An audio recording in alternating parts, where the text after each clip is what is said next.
Welcome back, writers and fans of fiction. I want to talk today about a tool that we can use to keep ourselves organized while we're creating, while we're writing. If you have a project you're working on, you're writing a short story, a novel, a video game plot, a movie screenplay, whatever it is that you're writing, um, an easy tool that you can use to keep track of your own creations and keep yourself organized is a list of characters, what's called a Dramatis Personae, or Dramatis Personae if you're British. And you'll see these sometimes in the beginning of plays where it shows a list of all of the characters.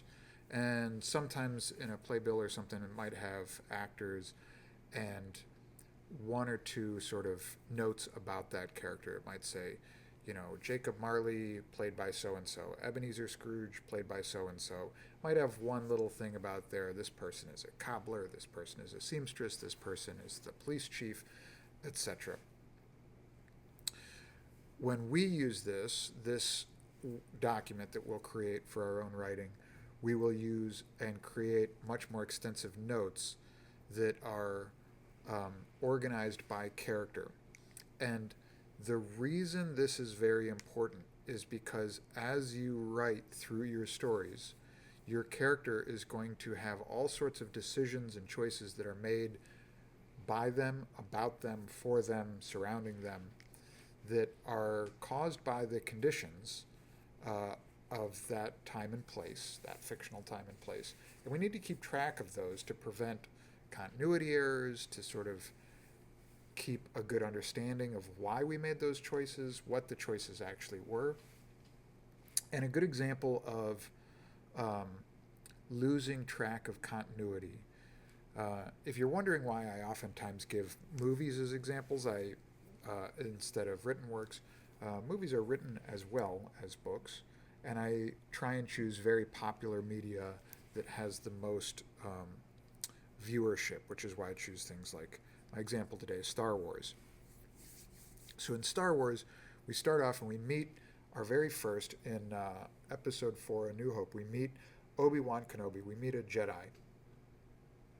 And if we were writing this story, we would write Obi Wan Kenobi, Old Ben Kenobi, desert nomad, Jedi, etc. We might write why he's there on this backwater desert planet. We might say in hiding because his failed rebellion, in hiding from the Empire, pretending to be one of the locals. And that detail right there, if we write that down, in hiding, pretending to be one of the locals, incognito, undercover, that gives us some context to our introduction to him. You see, when we first meet this character, he's dressed like this, in a tunic with the robe over the top of it. As are the other people who live on Tatooine. Obi-Wan Kenobi is dressed incognito as a local of someone from Tatooine. He's the only Jedi we know at the start of this series, and as we go through, we see him over and over, and he keeps his outfit, his sort of costume, which is a costume even for him in the story. He's dressed as a local incognito because he's in hiding.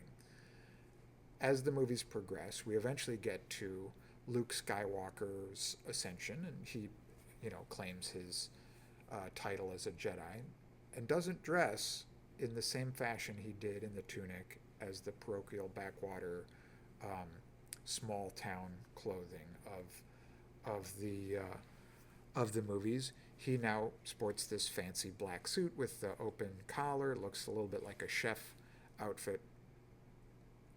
Great.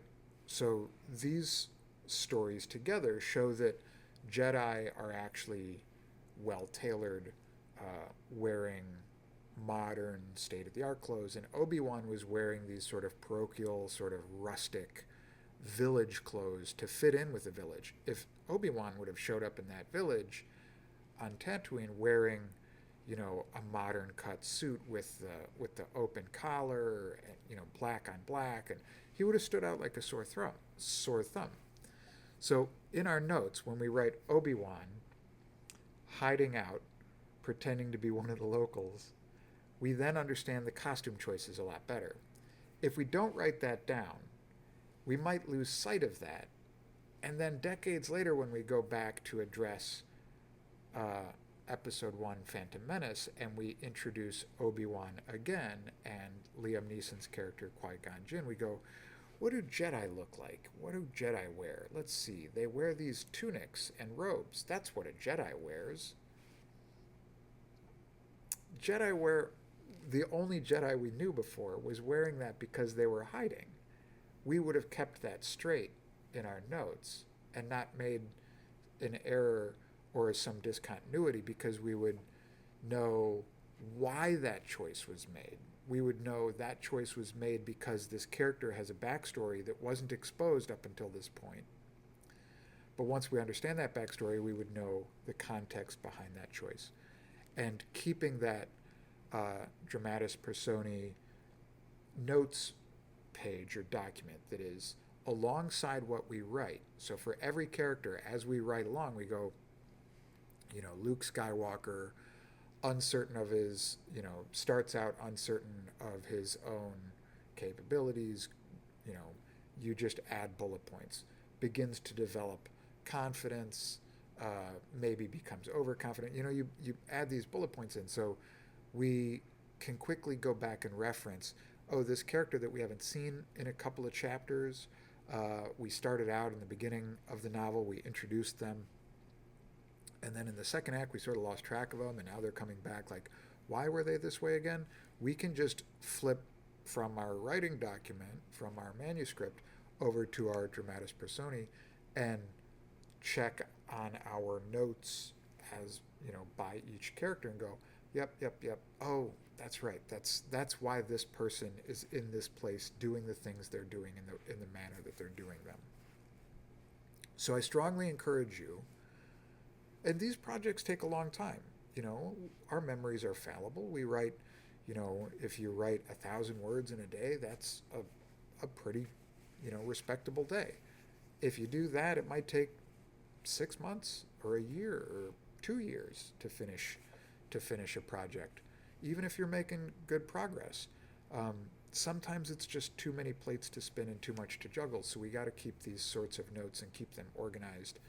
I personally have found, and I recommend, keeping at least a page of notes, a document of notes, about your characters organized by each character. So under each character you just have bullet points of relevant points, who they are, what they're doing, why they're there, where they're from, the choices that you've made about them, the choices they've made in those situations. And that way we keep from making these mistakes where we lose track of why those choices were made in the first place. I hope that makes sense to you, and I hope that was a helpful tip.